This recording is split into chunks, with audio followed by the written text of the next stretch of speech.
Right, on cricket.com on tour, we're seeing all kinds of things come to fruition, and of course, quarrel with Farrell in flesh this time. The lovely Melinda Farrell with me at Airlines Hotel in Bangalore just before the Australia-Pakistan game. Mel, thanks for meeting me. It really meant a lot to me this morning. Well, now that you tell me that we're going to have a quarrel, I thought we were friends. I thought this was going to be a nice meeting. But if you want to arm wrestle, let's go, baby. Let's go. Honestly, let's go. Oh, she's on that. So tell me about your morning right now. Of course, you've been here multiple times before, but the weather, the coffee, and the dosa, where do we start?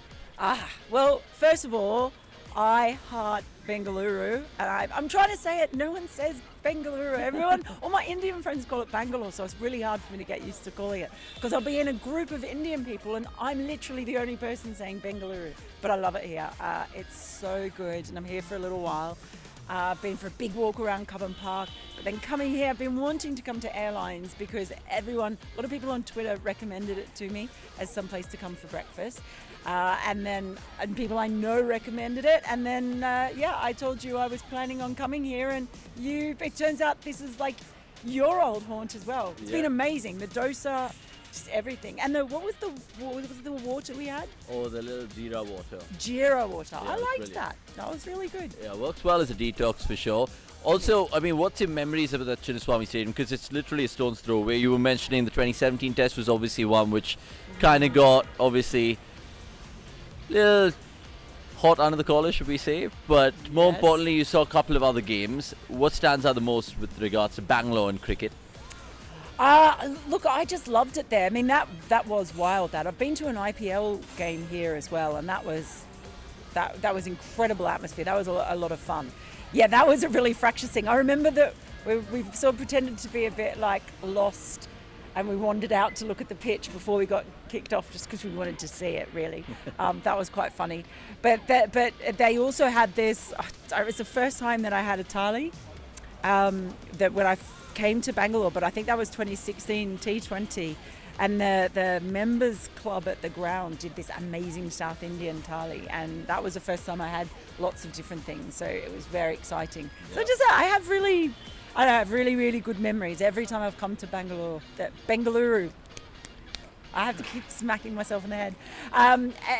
It's the different places where you can have a nice beer, the food, it's very vibrant, young, temperature's beautiful, and then beautiful trees everywhere, like that banyan tree behind us. Yeah, for sure. Speaking of trees, she of course mentioned Covent Park, which is also part of this tour, which is absolutely brilliant. It's literally just a walk from here, which is a good thing, especially after this dosa and all of that. But let's just talk about a little bit of the cricket in the World Cup, which is what we've seen in this 1/3 part so far. Australia not finding their feet so far, but we saw this in the 99 World Cup. They lost the first two games, and then we know what happened. Do you think you write off teams at your own peril?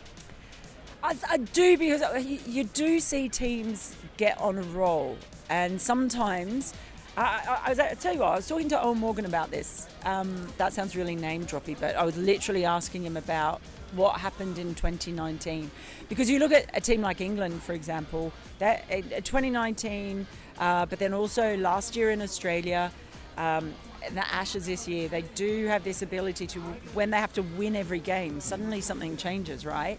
And when they were the front runners in Dubai a couple of years ago, then they were bundled out. So I asked him, like, what does actually happen? And he said something really interesting. He said, basically, everything else disappears. All the outside noise goes away, and you just have great focus and clarity in what you have to do. So the teams that have lost some early games, that could be really interesting to see if that's what happens with them, if suddenly everything else goes away and all of a sudden it's very clear what you have to do. So I don't know. So I wouldn't write off anyone. I think this next week is incredibly fascinating. With you've got England and South Africa, massive. Then Australia and Pakistan is huge again. And then England come here and play Sri Lanka. Depending on what happens against South Africa, that could also be, huge. So I don't know. It feels like we've had this. We're in a time when we're going to have a lot of jostling around for different sort of positions. But any one team could just get on that bit of a roll, I think. Obviously, New Zealand and India have been the standouts so far, but then, the wheels can come off too. You mentioned Australia-Pakistan. Do you think it's already a kind of do-or-die game so early on in the tournament? Because I know Park just lost one, which was, of course, towards India, but probably a lot of confidence sucked out of them. And Australia, we just mentioned. So, early prediction, what do you think is going to happen? I don't know if it's do or die yet, but it's still massive, right? Because whoever loses this game is definitely going to have, a big dent, particularly Australia, I think. But I feel like Australia will win this one. I haven't been particularly confident in predicting they'll win anything because to be quite frank, they look to me like a team that's absolutely cooked. Since the start of the World Test Championship through to now, they just look like they are cooked. Someone like Cameron Green is a prime example. Someone like Josh Inglis, whose confidence seems to have sort of been destroyed at Lord's. And you can only go so many times to the well of Cummins, Hazelwood and Stark for the nucleus of your attack in every format of the game, and that's what Australia do. So I'm not completely confident, but I do think they have the big match, big tournament experience to pull things out of the bag. I think they'll be stronger when Travis Head comes back as well. And they still have enough firepower, even though they're cooked, if conditions favour them. They did start the tournament, I think, in conditions that probably least suited them to the two strongest teams. So, yeah, I think they'll come back. I don't think they're out of it yet. Yeah, okay. I mean, that Holy Trinity, like you mentioned, Stark, Cummins, and of course Hazelwood, they'll probably be part of certain games, and it's horses for courses. Let's speak about the last two teams then that you mentioned, India and New Zealand, because India, I think they're playing Bangladesh, and I think they should get the job done there. And New Zealand as well. We'll come to the hosts in a bit, but New Zealand, Mel, it gives me a feeling that these guys just do the basic things right. They never kind of allow a slip up. They're clinical. And it makes you think, 2015 they lost to the hosts playing exceptional cricket. 2019 they lost to the hosts playing exceptional cricket. 2023 they lose to the hosts after an exceptional tournament, you feel? That would be sad. That would be sad. So the thing is that there's still, I noticed there were a lot of people saying, okay, who are your semi-finalists? I always had New Zealand in the semi-finals.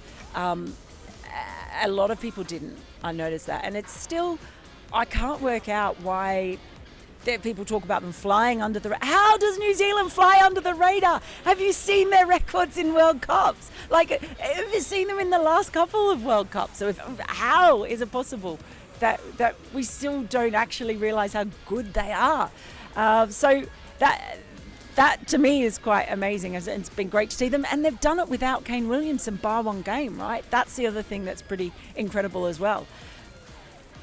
One thing about these two teams, New Zealand, and I'm going to bring India into this, I sort of feel like they are almost the two best proponents of contrasting thinking about ODIs that I've thought is quite fascinating about this World Cup. Yeah. So on the one hand, you've got teams like England, New Zealand, Australia, who very much focus on having lots of all-rounders and having that depth in all-rounders, whereas India and to an extent South Africa, they've gone much more down the line of, right, we're picking all our best batters, right? We're picking all our best bowlers.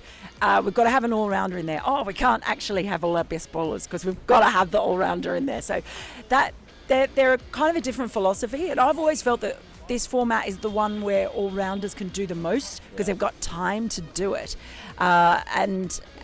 Yet, so it's not necessarily the teams like England that have all those all-rounders haven't necessarily performed the best. But you have those two teams. I think that's quite interesting because you look at New Zealand, they've got two bowlers who can bowl in the top four batting. Yeah. That's amazing. You certainly don't have that in the Indian side, right? So I think New Zealand have more flexibility in what they can do.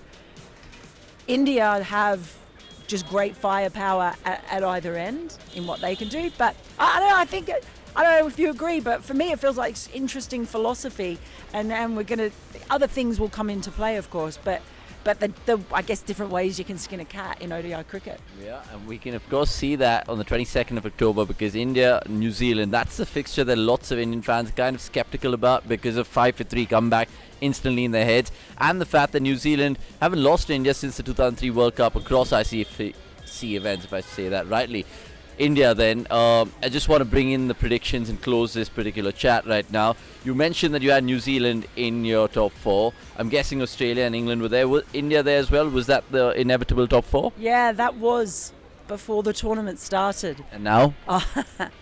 Now, I think one of Australia or England, I said this yesterday to a friend, I think one of them will miss out. I don't know which one yet, but I think South Africa will bounce back. So I'm sort of leaning towards New Zealand, South Africa, India, and one of Australia or England. Can you imagine? And I said this, this won't make India fans happy. Imagine if there was a South Africa-New Zealand final. It would be amazing in that you would have a new winner, but it would also be very heartbreaking for whoever missed out. But who knows? I know a lot of people want India to win at home, obviously. We'll see. Let's see how it all trickles, of course. And you can catch Mel on her Instagram and, of course, on various platforms. We'll drop it in the link below, of course. Thank you so much for your time. Before you go, most runs this tournament and most wickets. Oh, God. Well, at the moment, it's pretty hard to go past Rohit for most runs, isn't it? So let's say with Rohit, most wickets. Most wickets.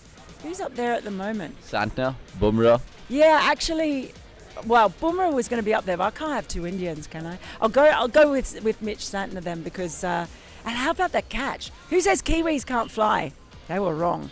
Mitch Santner can fly. Yeah, I'll go with Mitch Santner. Okay, super. So Rohit and Santner it is. Let us know in the comments what you guys feel. And before we sign off, subscribe to cricket.com and tell a friend about us because we're here to stay.